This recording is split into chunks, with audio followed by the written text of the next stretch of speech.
또 나가시려고요? 며느리 혜진의 목소리에 식탁의 공기가 잠시 멈췄습니다.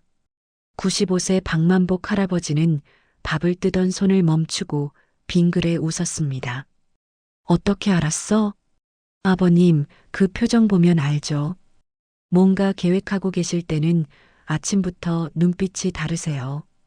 2025년 10월의 어느 화창한 아침, 서울 노원구의 한 아파트 식탁에서는 묘한 긴장감이 감돌고 있었습니다.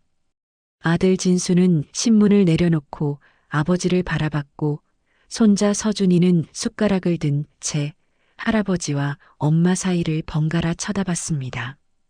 할아버지는 지난 3년간 총 12번의 수상한 외출을 감행했습니다.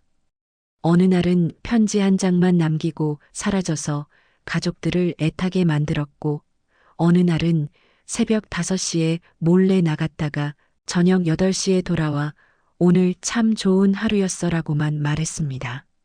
처음에는 가족 모두가 당황했지만 이제는 할아버지의 패턴을 알아차리게 됐습니다. 오늘도 어디 가실 곳이 있으세요? 진수가 조심스럽게 물었습니다. 응, 오늘 꼭 해야 할 일이 있어서 말이야. 무슨 일인데요, 아버지? 그건 가봐야 알지. 할아버지의 눈빛에는 묘한 결의가 담겨 있었습니다. 마치 중대한 임무를 앞둔 사람처럼요. 95세 노인의 얼굴에서 그런 표정을 보는 것은 여전히 신기한 일이었습니다. 할아버지, 혹시 또 지하철 타고 어디 가시려고요? 서준이가 물었습니다. 지난번 할아버지는 지하철을 타고 인천까지 다녀온 적이 있었습니다. 그것도 혼자서요. 바다가 보고 싶다는 이유만으로요. 어디 가든 저녁 전에는 꼭 돌아올게. 걱정하지 마. 할아버지는 여전히 구체적인 대답을 피했습니다. 하지만 그의 표정에는 평소와 다른 무게감이 실려 있었습니다. 뭔가 중요한 일, 오래 미뤄둔 일을 드디어 해결하러 간다는 듯한 표정이었습니다. 혹시 몸 어디 불편하신 데 있으세요? 혜진이 걱정스럽게 물었습니다. 아니, 이렇게 팔팔한데 무슨 소리야. 할아버지는 자리에서 벌떡 일어나 두 팔을 번쩍 들어 올렸습니다. 매일 아침 빠짐없이 하는 맨손 체조의 마지막 동작이었습니다. 봐, 90대 초반 때보다 더 좋아. 요즘 몸이 점점 가벼워지는 것 같아. 그의 농담에 가족들이 웃음을 터뜨렸지만 모두의 마음 한구석에는 궁금증이 남아 있었습니다. 도대체 할아버지는 오늘 어디로, 무엇을 하러 가시려는 걸까요? 식사를 마치고 할아버지는 자리에서 일어났습니다. 그런데 문득 손자 서준이의 얼굴을 유심히 바라봤습니다. 30살 청년의 얼굴에는 깊은 피로가 서려 있었습니다. 서준아, 어젯밤에도 못 잤구나? 네. 다음 주에 또 면접이 있어서요. 이번에는 꼭 붙어야 할 텐데. 서준이는 한숨과 함께 고개를 떨구었습니다. 대학을 졸업한 지 벌써 2년째, 크고 작은 회사의 면접을 수십 번 봤지만 번번이 떨어졌습니다. 처음에는 대기업만 고집하다가 이제는 중소기업도 괜찮다고 생각을 바꿨지만 그래도 결과는 마찬가지였습니다. 할아버지는 손자의 어깨에 손을 얹었습니다. 서준아, 할아버지가 30살 때 뭐 했는지 아니? 글쎄요. 1960년이었지. 전쟁이 끝나고 10년이 지났지만 나라는 여전히 가난했어. 나는 낮에는 공사판에서 일하고 밤에는 야간 경비를 섰어. 하루에 4시간만 자면서 돈을 모았지. 그렇게 10년을 일해서 겨우 작은 방 한 칸을 얻어 너의 할머니와 결혼했단다. 정말 힘드셨겠어요. 힘들었지. 하지만 말이야. 할아버지는 잠시 말을 멈추고 창밖을 바라봤습니다. 10월의 햇살이 눈부시게 쏟아져 들어오고 있었습니다. 그때 나는 매일 아침 눈을 뜰 때마다 생각했어. 오늘이 내 인생에서 가장 젊은 날이다라고. 어제보다 하루 늙었지만 동시에 내일보다는 하루 젊은 날이잖아. 서준아, 내가 지금 힘든 건 알아. 하지만 30살이라는 나이는 아직도 무한한 가능성이 있는 나이야. 할아버지는 손자의 눈을 똑바로 바라보며 말을 이었습니다. 나는 95살이 되어서도 매일 아침 똑같이 생각해. 오늘이 내 인생에서 가장 젊은 날이다라고.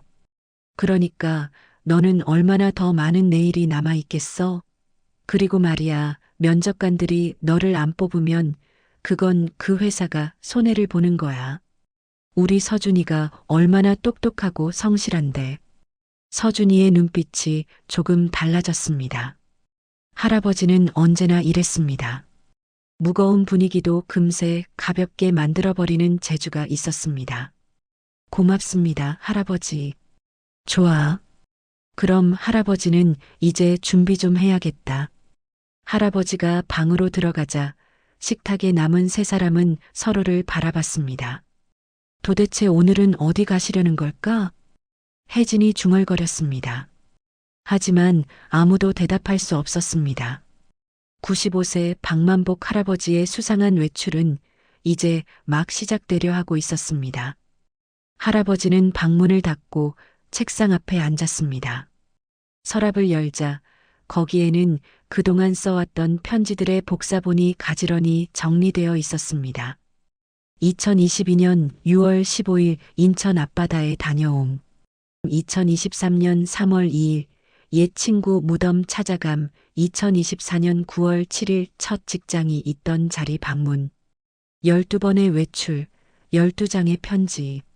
할아버지는 새 편지지를 꺼내 만년필을 들었습니다. 손이 약간 떨렸지만 글씨는 또렷했습니다. 오늘 할 일이 있어서 나갑니다. 걱정하지 마세요. 저녁 전에 꼭 돌아옵니다. 만복. 짧은 편지였지만 이번에는 뭔가 다른 무게가 느껴졌습니다. 할아버지는 편지를 식탁 위에 놓을 자리를 상상하며 접었습니다. 이제 준비할 차례였습니다. 옷장을 열고 가장 단정한 옷을 꺼냈습니다. 남색 바지에 흰색 와이셔츠, 그리고 얇은 회색 가디건. 할머니 순자가 생전에 이 옷을 입으면 20년은 젊어 보여요라고 말했던 그 옷이었습니다. 거울 앞에 서서 머리를 빗었습니다. 95년을 산 얼굴이지만 여전히 눈빛만큼은 살아있었습니다. 아니, 오늘은 평소보다 더 빛나는 것 같았습니다. 좋아, 이 정도면 됐어. 할아버지는 침대 밑에서 낡은 가방을 꺼냈습니다. 1980년대에 샀던 가죽 가방으로 구석구석 손때가 묻어 있었지만 여전히 튼튼했습니다. 가방 안에 하나씩 물건을 챙겼습니다. 손바닥만한 작은 사진첩이었습니다. 검은색 가죽 표지가 세월의 흔적으로 발에 있었습니다. 할아버지는 첫 장을 펼쳤습니다. 1950년 겨울, 눈 덮인 마을 앞에서 찍은 사진. 4명의 젊은이가 나란히 서 있었습니다. 20살의 만복과 그의 친구들. 김철수, 이영호, 최동식. 동식아, 오늘 약속 지키러 간다. 할아버지는 사진을 쓰다듬으며 중얼거렸습니다. 75년. 참 오래 기다리게 했습니다. 두 번째, 작은 보자기. 빨간색 비단 보자기를 풀자 안에서 작은 나무 상자가 나왔습니다. 상자를 열자 은빛이 희미하게 반짝였습니다. 작은 은반지 하나. 1950년 겨울, 최동식이 만복에게 맡긴 그 반지였습니다. 어머니 결혼 반지야. 혹시 내가 돌아가지 못하면 대신 전해줘. 동식이의 목소리가 아직도 귓가에 생생했습니다. 다음 날 동식이는 전사했고 그의 어머니는 한 달 뒤 세상을 떠났습니다. 75년 동안 만복은 이 반지를 간직했습니다. 어디에 두어야 할지 몰라서 그저 간직만 했습니다. 하지만 이제는 알았습니다. 한 달 전 TV에서 우연히 본 프로그램. 전쟁기념관에서 운영하는 유품 헌납 프로그램. 거기에 이 반지와 동식이의 이야기를 남길 수 있다는 것을 알았습니다.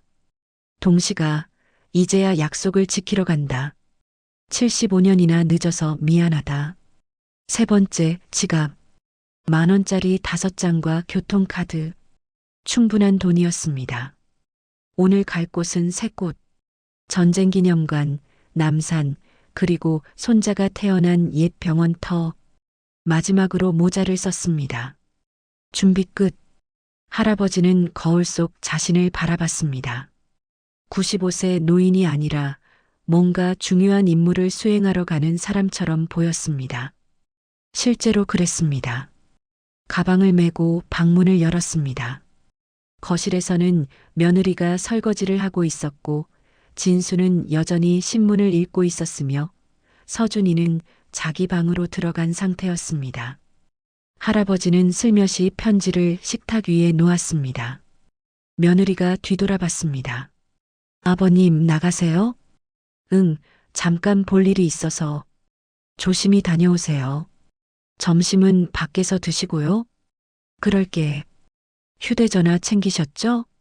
당연하지. 걱정 마. 할아버지는 현관문을 열었습니다. 10월의 바람이 얼굴을 스쳤습니다. 선선했지만 상쾌했습니다. 좋은 날씨였습니다. 계단을 내려가며 할아버지는 혼잣말을 했습니다. 좋아, 오늘도 좋은 날이야. 아니, 오늘은 특히 더 좋은 날이야. 아파트 정문을 나서자 지하철역이 보였습니다. 거기서 용산까지 가면 됩니다. 전쟁기념관까지는 1시간 정도 걸릴 것입니다. 할아버지는 지팡이도 없이 누구의 도움도 없이 혼자 걸었습니다.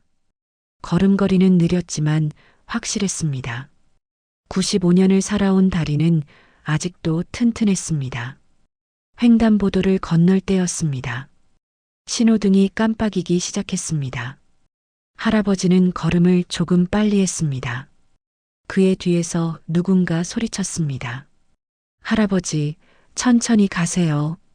할아버지는 손을 흔들며 대답했습니다. 괜찮아요. 이 정도는 아무것도 아니에요. 신호가 바뀌기 직전 할아버지는 무사히 건넜습니다. 그리고 활짝 웃었습니다. 아직 멀쩡해. 지하철역 계단이 보였습니다. 조금 가파르긴 했지만 95년을 산 다리가 이 정도를 못 내려갈 리 없었습니다. 한 걸음 한 걸음 천천히 그러나 확실하게 내려갔습니다. 개찰구에서 교통카드를 찍었습니다. 삐하는 소리와 함께 문이 열렸습니다. 용산역까지 출발. 플랫폼으로 내려가는 에스컬레이터에 올라타 아래로 내려가면서 할아버지는 생각했습니다. 75년을 기다렸어. 이제 약속을 지킬 시간이야. 동식아, 조금만 기다려. 전철이 들어오는 소리가 들렸습니다. 95세 박만복 할아버지의 긴 여정이 시작되었습니다. 전철 안은 평일 오전답게 한산했습니다. 할아버지는 의자에 앉아 창밖을 바라보았습니다. 지하철이 어둠 속을 달리는 동안 75년 전 그날이 떠올랐습니다. 1950년 겨울, 내 친구가 함께 기차를 타고 전쟁터로 향했던 그날. 그때도 이렇게 창밖을 보며 각자의 생각에 잠겨 있었습니다. 어느 역에서 한 청년이 올라탔습니다. 20대 후반쯤 되어 보이는 청년은 정장 차림이었지만 넥타이가 삐뚤어져 있었고 구겨진 서류 가방을 들고 있었습니다. 청년은 할아버지 맞은편에 앉아 깊은 한숨을 내쉬었습니다. 할아버지는 청년의 얼굴을 보았습니다. 손자 서준이와 비슷한 나이, 비슷한 표정이었습니다. 지쳐 있었고 무언가에 짓눌려 있는 것 같았습니다. 힘든 아침인가 보네요. 할아버지가 먼저 말을 걸었습니다. 청년은 고개를 들어 할아버지를 보았습니다. 잠시 망설이다가 쓴웃음을 지었습니다. 네. 오늘 아침에 또 떨어졌다는 연락을 받았어요.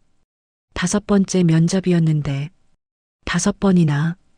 그럼 이미 5번의 경험을 쌓은 거네요. 청년은 고개를 저었습니다. 경험이 무슨 소용인가요? 계속 떨어지는데 제 뭐가 문제인지 모르겠어요. 학점도 괜찮고 자격증도 땄고 봉사활동도 했는데 도대체 뭘 더 해야 하는지. 할아버지는 청년의 손을 보았습니다. 긴장한 탓인지 주먹을 꽉 쥐고 있었습니다. 그 모습이 75년 전 전쟁터로 가던 자신의 모습 같았습니다. 젊은 친구, 나이가 어떻게 되나요? 28이요. 28. 내가 그 나이였을 때는 전쟁이 끝나고 3년쯤 지났을 때였어요. 나라는 폐허였고 일자리는 없었고 먹고 살기도 힘들었지. 나는 낮에는 공사판에서 벽돌을 날랐고 밤에는 미군 부대 근처에서 구두를 닦았어요. 하루에 4시간 자는 게 일상이었지. 청년이 할아버지를 바라봤습니다. 그럼 언제 일자리를 구하셨어요? 35살에 처음으로 제대로 된 직장에 들어갔어요. 작은 공장이었지만 그때 받은 첫 월급으로 아내와 아들에게 외식을 시켜줬지. 그게 내 인생에서 가장 행복한 순간 중 하나였어요. 할아버지는 잠시 말을 멈추고 청년의 눈을 바라봤습니다. 지금 자네는 28이라고 했지? 나는 지금 95살이야. 그런데 말이야, 나는 매일 아침 눈을 뜰 때마다 이렇게 생각해요. 오늘이 내 인생에서 가장 젊은 날이다라고. 어제보다는 하루 늙었지만 내일보다는 하루 젊은 날이니까. 청년의 표정이 조금 달라졌습니다. 그런데 자네는 28이잖아. 나보다 67년이나 젊어. 67년이면 얼마나 긴 시간인지 아나? 내가 자네 나이에서 지금까지 살아온 모든 시간이야. 그 긴 시간이 자네 앞에 펼쳐져 있는 거야. 전철 창밖 너머로 한강이 보였습니다. 할아버지, 그래도 계속 떨어지면 자신감이 없어져요. 친구들은 다 취업했는데 저만 이러고 있으니까. 자신감? 그건 성공해서 생기는 게 아니야. 실패를 겪고도 다시 일어서는 과정에서 생기는 거지. 나는 전쟁에서 친구 셋을 잃었어요. 살아남은 건 나 혼자였어. 그때 나는 생각했어. 왜 내가 살아남았을까? 나는 그럴 자격이 있나? 라고. 하지만 시간이 지나면서 깨달았지. 살아남은 것 자체가 의미가 있다는 걸. 그들이 살지 못한 날들을 내가 대신 살아가는 거라고. 할아버지는 가방에서 사진첩을 꺼냈습니다. 1950년 겨울, 4명의 친구가 찍은 사진을 청년에게 보여줬습니다. 이 친구들은 20살에 전쟁터에 갔어요. 셋은 돌아오지 못했고, 나는 오늘 그 친구 중 한 명과의 약속을 지키러 가는 길이에요. 75년 만에. 청년이 사진을 들여다봤습니다.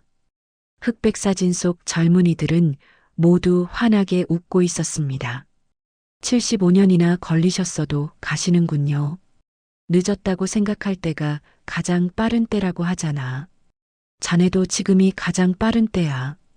5번 떨어졌으면 6번째는 다르게 해보면 되는 거고, 그것도 안 되면 7번째, 10번째를 하면 돼. 중요한 건 그냥 계속 시도하는 거야. 전철이 용산역에 도착했습니다. 할아버지가 일어서자 청년도 따라 일어섰습니다. 할아버지, 제 이야기를 들어주셔서 감사합니다. 고맙긴. 나도 자네 덕분에 좋은 시간 보냈어요. 그리고 명심해요. 오늘이 자네 인생에서 가장 젊은 날이라는 걸. 앞으로 67년이나 더 살 수 있다면 그 시간 동안 얼마나 많은 일을 할 수 있겠어? 청년이 고개를 숙여 인사했습니다. 할아버지는 전철에서 내렸고 청년은 창가에 서서 할아버지가 플랫폼을 걸어가는 모습을 지켜봤습니다. 95세 노인의 뒷모습은 어떤 청년보다 당당해 보였습니다. 청년은 주머니에서 휴대전화를 꺼내 메모를 적었습니다. 오늘이 내 인생에서 가장 젊은 날이다. 그리고 6번째 지원할 회사를 검색하기 시작했습니다. 용산역에서 나와 10분쯤 걸으니 전쟁기념관이 보였습니다. 거대한 건물 앞에 서자 할아버지의 심장이 빠르게 뛰기 시작했습니다. 75년을 기다렸던 순간이었습니다. 기념관 안으로 들어가니 넓은 로비가 펼쳐졌습니다. 안내 데스크로 향하던 할아버지는 벽에 걸린 전시 사진들을 보며 걸음을 멈췄습니다. 1950년의 사진들, 전쟁터의 풍경들, 그리고 젊은 군인들의 얼굴. 그 중에는 자신과 같은 나이의 청년들도 있었을 것입니다. 어르신, 도와드릴까요? 안내 데스크에 젊은 직원이 다가왔습니다. 유품 헌납을 하러 왔습니다. TV에서 봤어요. 전쟁 유품을 기증할 수 있다고. 아, 네. 3층 유물관리실로 가시면 됩니다. 제가 안내해 드릴게요. 엘리베이터를 타고 3층에 올라갔습니다. 복도를 따라 걷다 보니 유물관리실이라는 표지판이 보였습니다.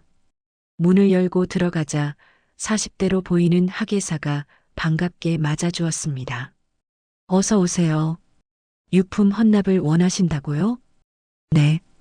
이걸 기증하고 싶습니다. 할아버지는 가방에서 빨간 보자기를 꺼냈습니다. 조심스럽게 보자기를 풀자 작은 나무 상자가 나타났고 상자 안에는 은빛 반지가 들어 있었습니다. 학예사는 돋보기를 꺼내 반지를 자세히 살펴봤습니다. 1930년대에서 40년대 초반에 만들어진 것으로 보이는데요. 이 반지에 특별한 사연이 있으신가요? 할아버지는 천천히 이야기를 시작했습니다. 1950년 12월이었습니다. 우리는 강원도의 작은 마을에서 함께 자란 4명의 친구였어요. 김철수, 이영호, 최동식, 그리고 저 박만복. 20살에 전쟁이 터졌고 우리는 함께 입대했습니다. 학예사는 메모를 하며 경청했습니다. 훈련소에서 나오기 전날 밤 동식이가 저를 불렀어요. 손에는 이 작은 보자기에 싼 상자를 들고 있었지. 만보가 나 대신 이걸 우리 어머니께 전해줄 수 있겠니? 라고 물었어요. 저는 농담으로 받아들였죠. 야, 무슨 소리야. 내가 직접 드려. 하지만 동식이는 진지했어요. 뭔가 불길한 느낌이 들어. 만보가 넌 꼭 살아남을 것 같아. 제발 부탁이야. 할아버지의 목소리가 떨렸습니다. 75년이 지났지만 그날 밤의 기억은 여전히 선명했습니다. 동식이는 이 반지가 어머니의 결혼 반지라고 했어요. 아버지가 일찍 돌아가시는 바람에 홀어머니가 동식이를 키우셨는데 학비를 대기 위해 이 반지를 파셨대요.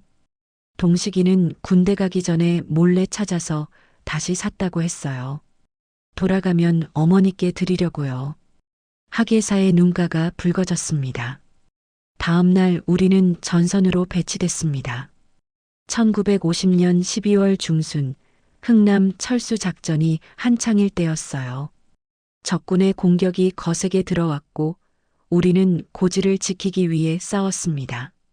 그날 저녁 동식이가 제 옆에 쓰러졌어요. 총탄에 맞았습니다. 할아버지는 잠시 말을 멈추고 창밖을 바라봤습니다. 동식이는 제 손을 잡고 말했어요. 만보가 약속. 지켜줘. 그게 마지막이었습니다. 철수와 영호도 그 겨울을 넘기지 못했어요. 제가 유일하게 살아남았습니다. 그럼 이 반지를 친구 어머니께 전하셨나요? 할아버지는 고개를 저었습니다. 전쟁이 끝나고 동식이의 집을 찾아갔어요. 하지만 이미 늦었습니다. 동식이 어머니는 아들의 전사 소식을 듣고 한 달 만에 돌아가셨다고 하더군요. 동식이는 외아들이었고 형제도 없었어요. 친척들은 뿔뿔이 흩어졌고 어디 있는지 알 수가 없었습니다. 그럼 이 반지를 75년 동안 간직하고 계셨단 말씀이신가요? 네. 어디에 두어야 할지 몰랐어요. 그저 간직만 했습니다. 가끔 이 반지를 보면서 동식이에게 미안했어요. 약속을 지키지 못해서. 그런데 한 달 전에 TV에서 이곳 프로그램을 봤습니다. 전쟁 유품을 기증받아 전시하고 그 이야기를 보존한다고. 그때 알았어요. 이제 어떻게 해야 할지. 학예사는 조용히 고개를 끄덕였습니다. 어르신, 이 반지와 이야기는 정말 소중한 유산입니다. 저희가 잘 보존하겠습니다. 그리고 전시관에 동식이 어르신과 그 어머니의 이야기를 함께 남기겠습니다. 많은 사람들이 이 이야기를 통해 전쟁의 의미와 약속의 무게를 느낄 수 있을 겁니다. 정말 그렇게 해주실 수 있나요? 물론입니다. 이런 이야기야말로 우리가 기억해야 할 역사입니다. 학예사는 할아버지가 가져온 사진첩도 함께 보관하겠다고 했습니다. 1950년 겨울, 내 친구가 함께 찍은 사진. 그 사진 뒤에는 할아버지가 손수 쓴 글이 있었습니다. 왼쪽부터 김철수, 이영호, 박만복, 최동식. 우리는 함께 웃었고, 함께 꿈꿨고, 함께 싸웠다. 셋은 돌아오지 못했지만 나는 그들의 목까지 살아왔다. 동식아, 75년이나 늦어서 미안하다. 이제야 약속을 지킨다. 서류 작성을 마치고 나오는 할아버지의 어깨가 가벼워 보였습니다. 학예사는 할아버지를 문 밖까지 배웅했습니다. 어르신, 오늘 이렇게 와주셔서 정말 감사합니다. 어르신 친구분도 분명 기뻐하실 겁니다. 할아버지는 기념관 로비에 잠시 앉아 쉬었습니다. 가슴속 무거운 짐 하나가 내려진 기분이었습니다. 75년 동안 간직했던 약속, 75년 동안 느꼈던 미안함, 그 모든 것이 이제는 홀가분했습니다. 동식아, 철수야, 영호야. 너희들 덕분에 내가 여기까지 왔어. 고맙다. 그리고 미안하다. 할아버지는 눈물을 닦고 자리에서 일어났습니다. 오늘의 여정은 아직 끝나지 않았습니다. 두 번째 목적지, 남산으로 향할 시간이었습니다. 전쟁기념관을 나와 버스를 타고 남산으로 향했습니다. 케이블카를 타면 쉽게 올라갈 수 있었지만 할아버지는 걸어서 오르기로 했습니다. 50년 전 아내 순자와 함께 걸었던 그 길을 다시 걷고 싶었습니다. 오르막길이 가팔랐지만 할아버지는 천천히 한 걸음씩 올라갔습니다. 10월의 햇살이 따뜻했고 단풍이 물들기 시작한 나뭇잎들이 바람에 흔들렸습니다. 중간쯤 올라가니 벤치가 보였습니다.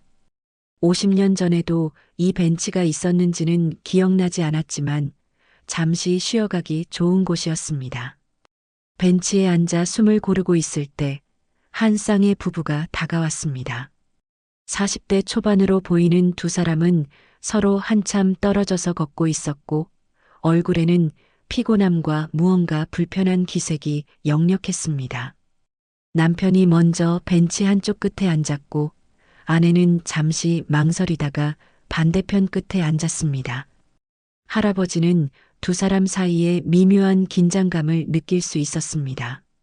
마치 보이지 않는 벽이 그들 사이에 서 있는 것 같았습니다. 날씨 참 좋네요. 할아버지가 먼저 말을 걸었습니다.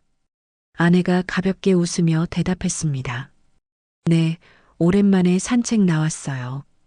부부이신가 봐요? 네. 대답은 짧았지만 그 짧은 대답 속에는 많은 것이 담겨 있었습니다. 할아버지는 그들이 무언가 힘든 시간을 보내고 있다는 것을 알 수 있었습니다. 저도 아내와 이곳에 자주 왔었어요. 50년 전 일이지만 남편이 고개를 들어 할아버지를 바라봤습니다. 50년 전이요? 그럼, 네, 1975년이었지요. 그때 우리는 결혼한 지 15년 차였어요. 아들이 10살 때였으니까.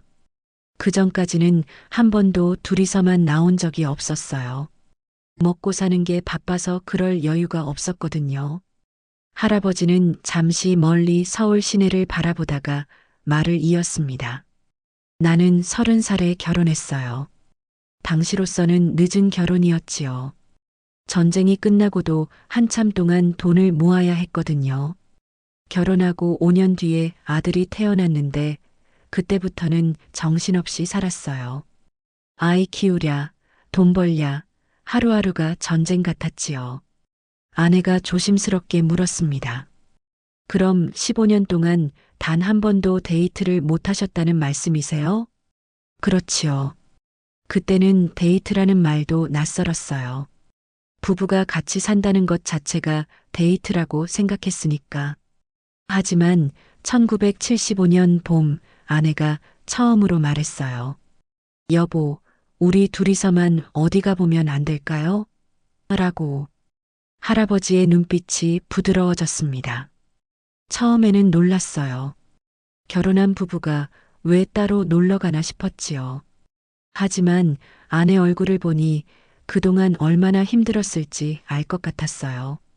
아이 키우고 집안일하고 나를 챙기고 자기 자신을 위한 시간은 단 한 번도 없었던 거예요. 부부는 조용히 할아버지의 이야기를 들었습니다. 그래서 우리는 이곳 남산에 왔어요. 아침 일찍 나와서 천천히 걸어서 올라갔지요. 아내는 그때 말했어요. 당신과 결혼해서 후회한 적은 없어요. 하지만 가끔은 당신이 나를 아내가 아니라 순자로 봐주면 좋겠어요. 라고요. 남편과 아내가 서로를 쳐다봤습니다. 그 말이 무슨 뜻인지 한참이 지나서야 알았어요. 아내는 아내이기 전에 순자라는 한 사람이었던 거예요. 꿈도 있고 좋아하는 것도 있고 하고 싶은 말도 많은 사람. 하지만 결혼하고 나서 그녀는 점점 아내와 엄마가 되어갔고 순자는 사라져갔던 거지요. 할아버지는 하늘을 올려다봤습니다. 그날 이후로 우리는 1년에 한 번씩 이곳에 왔어요. 아무 말 없이 그냥 걸었어요. 때로는 손을 잡고 때로는 아무 말 없이. 중요한 건 우리가 부부가 아니라 만복과 순자로 함께 있다는 거였어요. 아내가 조용히 물었습니다. 지금도 그렇게 오시나요? 할아버지는 고개를 저었습니다. 아내는 25년 전에 세상을 떠났어요. 2000년 가을이었지요. 마지막까지도 아내는 내 손을 잡고 말했어요. 여보, 우리 참 잘 살았죠? 라고. 나는 대답했어요.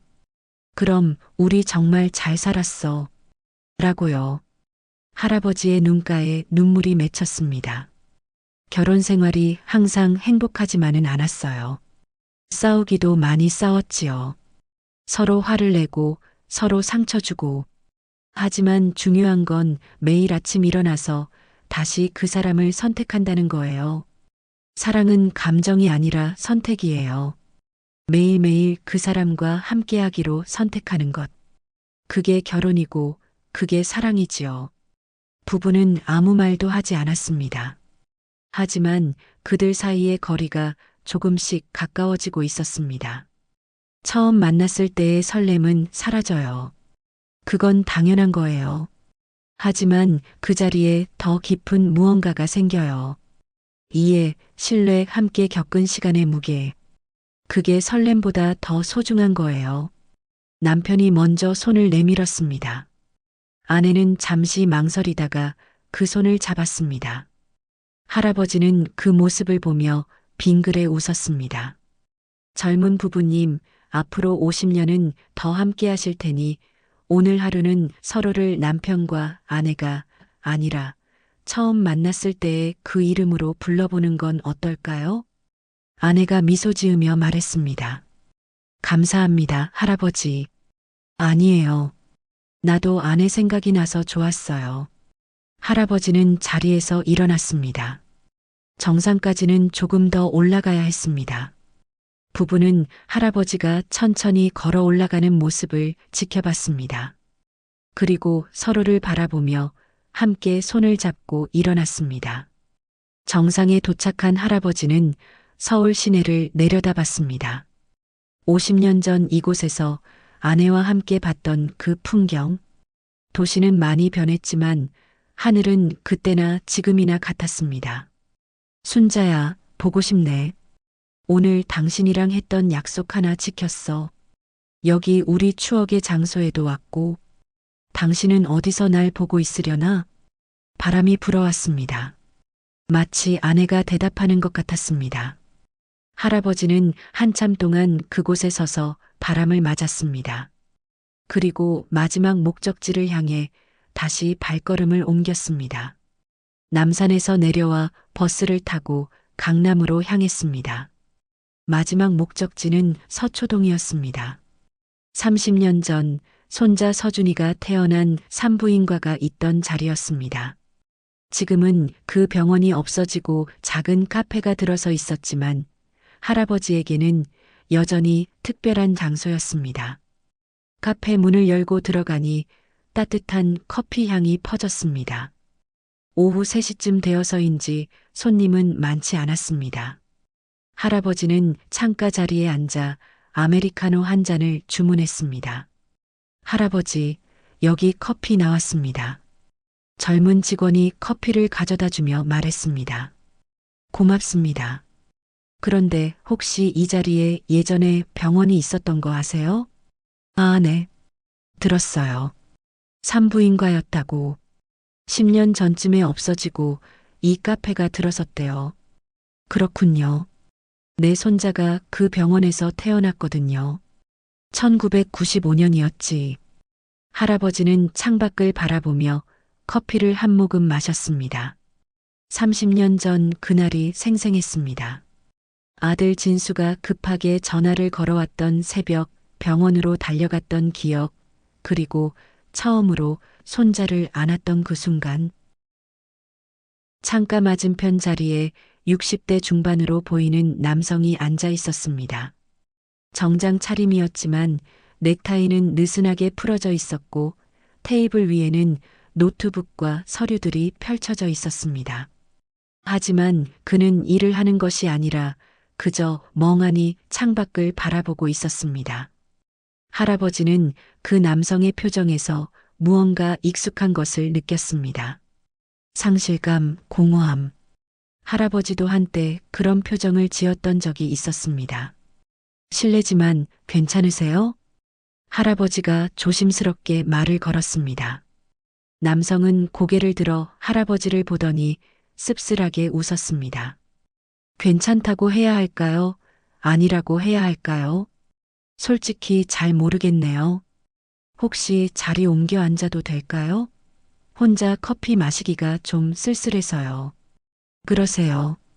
남성이 고개를 끄덕였습니다. 할아버지는 커피를 들고 자리를 옮겨 앉았습니다. 저는 박만복이라고 합니다. 올해 95살이에요. 95세요? 정말 정정하시네요. 저는 김상철입니다. 올해 66이고요. 저보다 한참 젊으시네요. 그런데 얼굴에 근심이 가득하신 것 같은데 무슨 일이라도 있으세요? 상철은 잠시 망설이다가 입을 열었습니다. 작년에 회사에서 정년퇴직했어요. 35년을 다녔던 회사였는데 어느 날 갑자기 명함이 사라지니까 제가 누구인지 모르겠더라고요. 김상철이 아니라 그냥 아무것도 아닌 사람이 된 기분이었어요. 할아버지는 고개를 끄덕였습니다. 이해합니다. 나도 그랬거든요. 할아버지도요? 1995년 내가 65살 때 정년퇴직을 했어요. 35년간 다닌 작은 공장이었지만 거기가 내 전부였어요. 퇴직하고 나니 갈 곳도 없고 할 일도 없더군요. 아침에 일어나도 어디 갈 곳이 없으니 그냥 집에서 TV만 보게 되고 아내는 걱정하고 아들은 답답해하고 상철이 공감하듯 고개를 끄덕였습니다. 저도 지금 그래요. 아침에 눈 뜨면 할 일이 없어요. 그냥 카페 돌아다니면서 시간 때우고 아내한테 미안하고 아이들한테도 미안하고. 할아버지는 커피를 한 모금 마시고 말을 이었습니다. 그런데 말이에요. 퇴직하고 석 달쯤 지났을 때였나? 어느 날 밤 아들한테 전화가 왔어요. 아버지, 병원으로 오세요. 아기가 나오려고 해요. 손자가 태어나는 순간이었지요. 그날 새벽 바로 이 자리에 있던 병원으로 달려갔어요. 할아버지의 눈빛이 따뜻해졌습니다. 처음으로 손자를 안았을 때, 그 작고 따뜻한 생명을 품에 안았을 때 문득 깨달았어요. 아, 내 인생이 끝난 게 아니구나. 새로운 장이 시작되는 거구나. 새로운 장이요? 그렇지요. 직장인 박만복의 인생은 끝났지만 할아버지 박만복의 인생이 시작된 거예요. 손자가 자라면서 나는 다시 의미를 찾았어요. 유치원 등원 도와주고, 함께 공원 가고, 책 읽어주고, 내가 누군가에게 여전히 필요한 사람이라는 걸 느꼈지요. 남성의 눈빛이 달라지기 시작했습니다. 하지만 그게 다가 아니었어요. 손자만으로는 하루를 다 채울 수 없었거든요. 그래서 동네 복지관에서 봉사활동을 시작했어요. 처음에는 그냥 시간 때우려고 시작했는데 가보니까 나보다 더 외로운 어르신들이 많더라고요. 나는 그분들이랑 이야기하고 함께 식사하고 때로는 병원에 같이 가주기도 했어요. 할아버지는 주머니에서 낡은 수첩을 꺼냈습니다. 이게 내 리스트예요. 하고 싶은 일들을 적어 놓은 거지요. 수첩을 펼치자 빼곡하게 적힌 글씨들이 보였습니다. 100세까지 건강하게 살기, 자서전 쓰기, 옛 친구들 무덤 찾아가기, 매일 새로운 사람 한 명과 대화하기. 95살인데도 이렇게 하고 싶은 게 많아요. 왜냐하면 인생은 끝난 게 아니거든요. 그저 새로운 방식으로 계속되는 거예요. 상철이 수첩을 들여다보며 물었습니다. 할아버지는 후회하는 게 없으세요? 더 일찍 뭔가를 했어야 했다거나. 후회요? 물론 있지요. 하지만 중요한 건 후회를 곱씹는 게 아니라 지금 할 수 있는 걸 하는 거예요. 66이면 아직 30년은 더 사실 수 있어요. 30년이면 얼마나 긴 시간인지 아세요? 제가 66살 때부터 지금까지가 딱 30년이에요. 그 시간 동안 손자가 태어나고 자라고 대학을 졸업했어요. 제가 봉사활동을 시작해서 수백 명의 사람들을 만났고요. 30년이면 또 다른 인생을 살 수 있는 시간이에요. 상철은 한참 동안 말이 없었습니다. 그러다가 조용히 물었습니다. 할아버지는 매일 아침 어떤 마음으로 눈을 뜨세요? 간단해요. 오늘이 내 인생에서 가장 젊은 날이다라고 생각해요. 어제보다 하루 늙었지만 내일보다는 하루 젊으니까요. 그러니 오늘 할 수 있는 일을 미룰 이유가 없지요. 상철이 처음으로 진심 어린 미소를 지었습니다. 고맙습니다, 할아버지. 오늘 할아버지를 만난 게 정말 다행이네요. 나도 고마워요. 덕분에 30년 전 그날을 떠올릴 수 있었어요. 그리고 상철 씨 하고 싶은 일의 리스트를 한번 만들어 보세요. 작은 것부터 시작하면 돼요. 내일 아침에 일어나서 할 일이 하나라도 있으면 그날은 의미 있는 하루가 되니까요. 두 사람은 커피를 다 마시고 함께 카페를 나왔습니다. 밖은 어느새 해가 기울기 시작하고 있었습니다. 할아버지, 어디로 가세요? 집으로 가야지요. 가족들이 기다리고 있을 테니까. 조심히 들어가세요. 오늘 정말 감사했습니다. 할아버지는 손을 흔들며 지하철역으로 향했습니다. 오늘의 세 가지 목적을 모두 이뤘습니다. 동식이와의 약속, 순자와의 추억, 그리고 서준이가 태어난 곳. 이제 집으로 돌아갈 시간이었습니다. 해가 서쪽으로 기울기 시작했습니다. 지하철 안은 퇴근 시간이 다가오면서 사람들로 조금씩 붐비기 시작했습니다. 할아버지는 노약자석에 앉아 창밖을 바라봤습니다.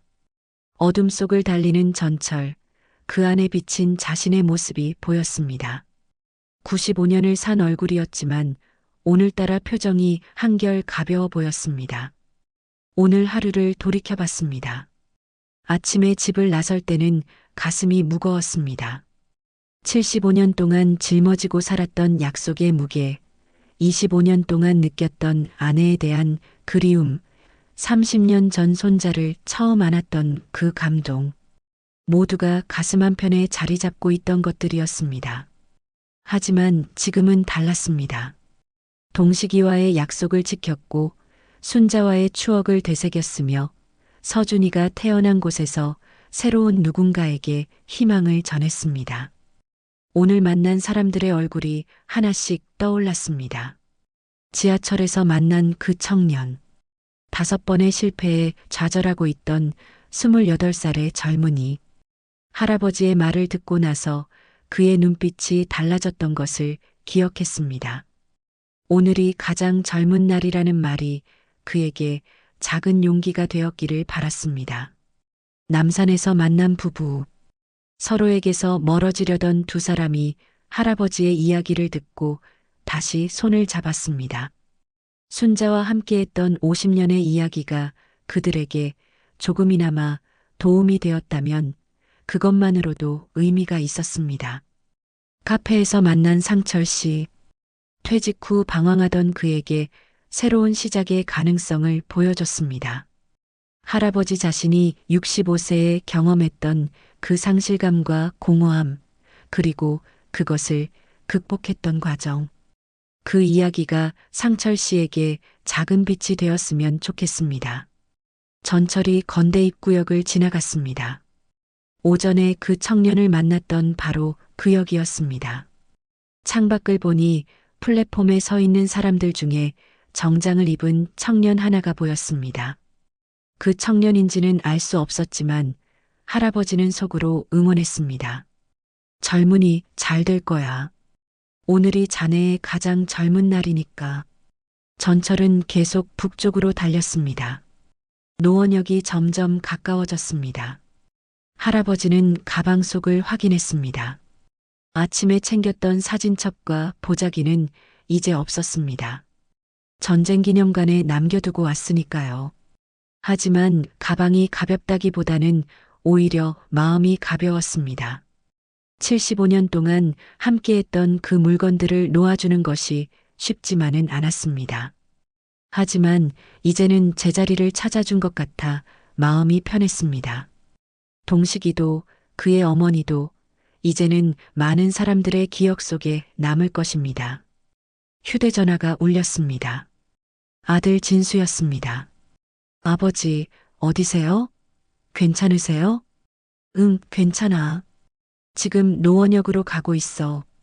곧 도착해. 편지 보고 걱정했어요. 오늘은 어디 다녀오신 거예요? 저녁 먹으면서 이야기해 줄게. 오늘 참 좋은 하루였어. 전화를 끊고 할아버지는 미소를 지었습니다. 가족들이 기다리고 있다는 것, 그것만으로도 감사한 일이었습니다. 노원역에 도착했습니다. 플랫폼에 내려서니 오전과는 다른 풍경이 펼쳐졌습니다. 퇴근하는 사람들로 가득한 역사, 저녁을 준비하러 가는 사람들, 학원에서 돌아오는 학생들, 모두가 각자의 하루를 마무리하고 집으로 향하고 있었습니다. 할아버지도 계단을 천천히 올라갔습니다. 아침에 내려올 때보다 다리가 조금 무거웠지만 마음은 훨씬 가벼웠습니다. 개찰구를 나와 지상으로 올라오니 저녁 하늘이 보였습니다. 붉게 물든 노을이 아름다웠습니다. 아, 정말 좋은 하루였어. 할아버지는 혼잣말을 하며 집으로 향했습니다. 오늘 하루 동안 참 많은 일이 있었습니다. 75년의 약속을 지켰고 50년의 추억을 떠올렸으며 30년 전의 기쁨을 회상했습니다. 그리고 무엇보다 오늘 만난 사람들에게 작은 희망을 전할 수 있었습니다. 아파트 입구가 보였습니다. 엘리베이터를 타고 5층에 도착했습니다. 현관문 앞에서 할아버지는 잠시 숨을 고르고 문을 열었습니다. 다녀왔습니다. 할아버지의 밝은 목소리가 집안에 울려 퍼졌습니다. 아버님, 며느리가 부엌에서 달려나왔습니다. 아들도 거실에서 벌떡 일어났고 손주는 자기 방 문을 열고 나왔습니다. 걱정했잖아요. 어디 다녀오신 거예요? 진수가 다가와 할아버지의 팔을 붙잡았습니다. 할아버지는 환하게 웃으며 신발을 벗었습니다. 미안. 오늘 좀 멀리 다녀왔어. 근데 배고프네. 저녁 준비됐어? 네, 지금 막 차리려던 참이에요. 아버님 좋아하시는 된장찌개 끓였어요. 가족들은 식탁에 둘러앉았습니다. 할아버지가 자리에 앉자 세 사람 모두 기다렸다는 듯 물었습니다. 그래서 오늘 어디 가신 거예요? 할아버지는 밥을 한 숟가락 뜬 뒤 천천히 이야기를 시작했습니다. 오늘은 세 곳을 다녀왔어. 첫 번째는 전쟁기념관이었지. 전쟁기념관요? 응. 75년 전에 전쟁터에서 잃은 친구한테 약속한 게 있었거든. 오늘 그 약속을 지켰어. 할아버지는 동식이와 그의 어머니 반지 이야기를 들려줬습니다. 1950년 겨울 그날 밤의 약속, 다음 날 친구의 죽음, 75년 동안 간직했던 반지, 그리고 오늘 기념관에 전달한 이야기까지 가족들은 숨죽여 들었습니다. 75년이나 그 반지를 간직하고 계셨어요? 혜진이 눈시울을 붉히며 물었습니다. 그래. 어디에 두어야 할지 몰랐어. 하지만 이제는 제자리를 찾았지. 동식이와 그 어머니의 이야기가 많은 사람들에게 전해질 거야. 진수가 아버지의 손을 잡았습니다. 잘하셨어요, 아버지. 정말 잘하셨어요. 할아버지는 고개를 끄덕이고 다시 이야기를 이어갔습니다. 두 번째로 간 곳은 남산이었어. 너희 엄마랑 50년 전에 데이트했던 곳. 할머니랑요? 서준이가 눈을 반짝이며 물었습니다. 그래. 1975년이었지. 결혼한 지 15년 만에 처음으로 둘이서만 나간 날이었어. 할아버지는 남산에서 만난 부부 이야기도 들려줬습니다. 서로에게서 멀어지려던 두 사람, 할아버지의 이야기를 듣고 다시 손을 잡았던 그 순간, 사랑은 감정이 아니라 선택이라고 했어. 매일 아침 그 사람을 다시 선택하는 것. 그게 결혼이고 사랑이라고. 혜진이 진수를 바라봤습니다. 진수도 아내를 바라보며 미소 지었습니다. 두 사람의 손이 식탁 위에서 자연스럽게 맞닿았습니다. 세 번째는 서초동이었어.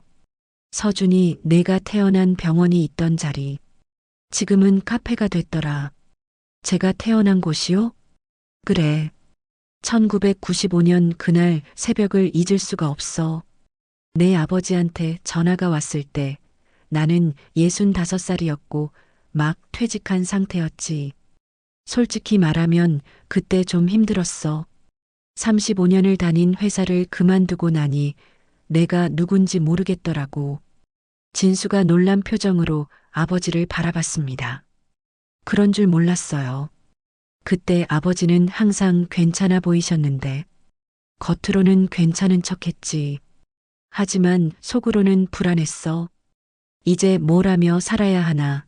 나는 이제 쓸모없는 사람이 된 건가. 그런 생각들이 머릿속을 맴돌았지. 할아버지는 잠시 말을 멈추고 서준이를 바라봤습니다. 그런데 내가 태어났어.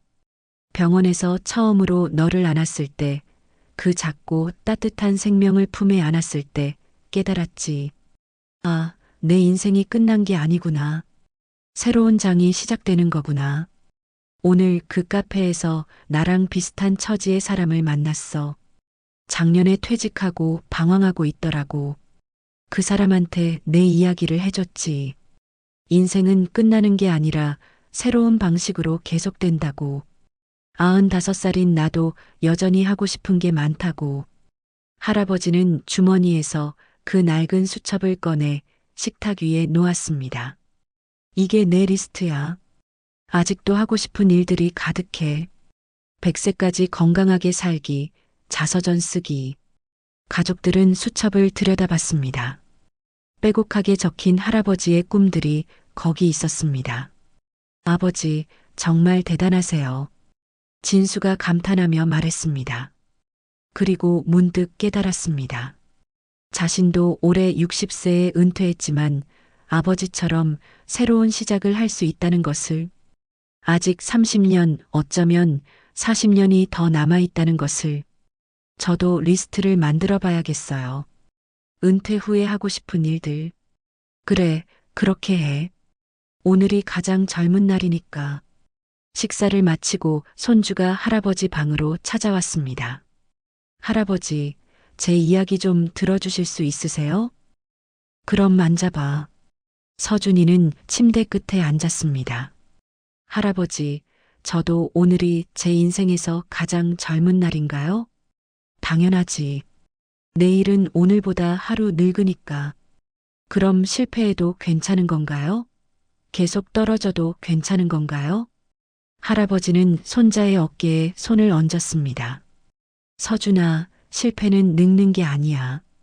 실패는 배우는 거야. 할아버지도 살면서 수없이 실패했어. 하지만 그 모든 실패가 나를 지금의 나로 만들었지. 하지만 친구들은 다 취업했는데 남들과 비교하지 마. 너는 내 속도로 가는 거야. 어떤 사람은 20살에 성공하고 어떤 사람은 30에, 어떤 사람은 40에 성공해. 할아버지는 65살에야 진짜 의미 있는 일을 시작했어. 늦은 게 아니야. 내 때가 오는 거지. 서준이가 고개를 들어 할아버지를 바라봤습니다. 다음 주에 또 면접이 있어요. 이번에는 잘 볼 수 있을 것 같아요. 그래, 잘 될 거야. 그리고 설령 안 되더라도 괜찮아. 다음이 있으니까. 중요한 건 포기하지 않는 거야. 서준이는 할아버지를 꼭 안았습니다. 고맙습니다, 할아버지. 사랑해요. 나도 사랑한다. 우리 손자. 서준이가 방을 나가고 할아버지는 혼자 남았습니다. 창밖을 보니 별이 총총히 빛나고 있었습니다. 오늘 하루가 참 길었지만 참 의미 있었습니다. 할아버지는 침대에 누워 눈을 감았습니다. 오늘 만난 사람들의 얼굴이 하나씩 떠올랐습니다. 그리고 마지막으로 떠오른 얼굴은 아내 순자였습니다. 여보, 오늘 정말 좋은 하루였어. 할아버지는 편안한 미소를 지으며 잠에 들었습니다. 95년을 살아온 사람의 오늘도 잘 살았다는 만족스러운 잠이었습니다. 다음 날 아침 할아버지는 여느 때처럼 새벽 6시에 눈을 떴습니다. 창문을 열자 10월의 선선한 공기가 방 안으로 들어왔습니다. 할아버지는 두 팔을 번쩍 들어 올리며 맨손 체조를 시작했습니다. 오늘도 좋은 날이야. 거울 앞에 서서 자신을 바라봤습니다. 95년을 산 얼굴이지만 여전히 눈빛만큼은 살아있었습니다. 할아버지는 낡은 수첩을 꺼내 펼쳤습니다. 어제 체크한 항목들이 보였습니다.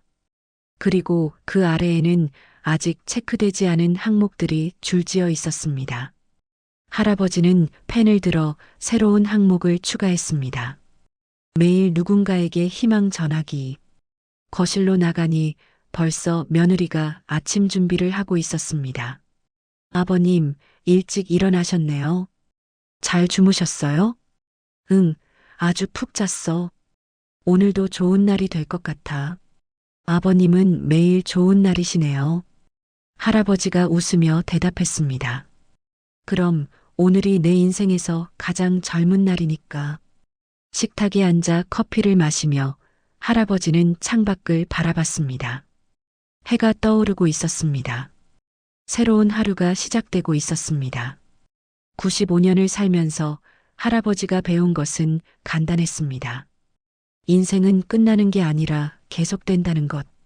나이는 숫자일 뿐이라는 것. 그리고 가장 중요한 것은 오늘이라는 이 순간을 사는 것이라는 것. 후회는 하지 않은 일이 아니라 하지 못한 일에 대한 것입니다. 그래서 할아버지는 매일 무언가를 했습니다. 작은 일이라도 의미 있는 일이라도 그냥 하루를 흘려보내지 않았습니다. 젊은이들은 종종 물었습니다. 할아버지, 95살인데 어떻게 그렇게 활기차세요? 할아버지의 대답은 항상 같았습니다. 아직 해야 할 일이 많아서 그래요. 실제로 그랬습니다. 할아버지의 리스트에는 아직도 수십 가지의 꿈이 남아 있었습니다. 어떤 것은 작은 꿈이었고 어떤 것은 큰 꿈이었습니다. 하지만 모두 소중한 꿈이었습니다. 방문이 열리고 서준이가 나왔습니다. 할아버지, 안녕히 주무셨어요. 아침부터 일찍 일어났네? 네, 오늘 면접 준비 좀 더 해야 해서요. 근데 할아버지, 어제 말씀하신 거 생각해 봤어요. 오늘이 가장 젊은 날이라는 거요. 그래, 맞는 것 같아요. 제가 지금 30살인데 내년엔 31살이 되잖아요. 그럼 오늘이 제일 젊은 날이 맞네요. 할아버지는 손자의 어깨를 두드렸습니다. 그래, 잘 깨달았어. 그러니까 오늘 할 수 있는 일을 내일로 미루지 마. 오늘 도전해봐. 오늘 사랑해. 오늘 웃어. 그게 인생이야. 서준이가 고개를 끄덕였습니다. 그의 눈빛에는 어제와는 다른 결기가 담겨 있었습니다. 아침 식사를 마치고 할아버지는 또다시 외출 준비를 했습니다. 오늘은 동네 복지관에 가는 날이었습니다. 거기서 만나는 사람들, 그들과의 대화, 함께 나누는 식사. 그것이 할아버지의 일상이었고 그것이 할아버지를 살아있게 만드는 이유였습니다. 현관문을 나서며 할아버지는 뒤돌아봤습니다. 가족들이 각자의 일상을 시작하고 있었습니다. 아들은 신문을 읽고 며느리는 설거지를 하고 손주는 자기 방에서 면접 준비를 하고 있었습니다. 다녀올게. 조심히 다녀오세요, 아버님. 할아버지는 계단을 천천히 내려갔습니다. 밖은 화창했습니다. 좋은 날씨였습니다. 거리를 걸으며 할아버지는 생각했습니다. 내일은 또 무슨 일이 일어날까? 누구를 만나게 될까? 어떤 이야기를 나누게 될까? 그것이 바로 할아버지가 매일 아침 일어나는 이유였습니다. 호기심, 기대, 그리고 아직 끝나지 않은 이야기들. 95세 박만복 할아버지의 하루는 오늘도 계속됩니다. 왜냐하면 오늘이 그의 인생에서 가장 젊은 날이니까요. 그리고 여러분도 기억하세요. 오늘이 당신의 인생에서 가장 젊은 날입니다.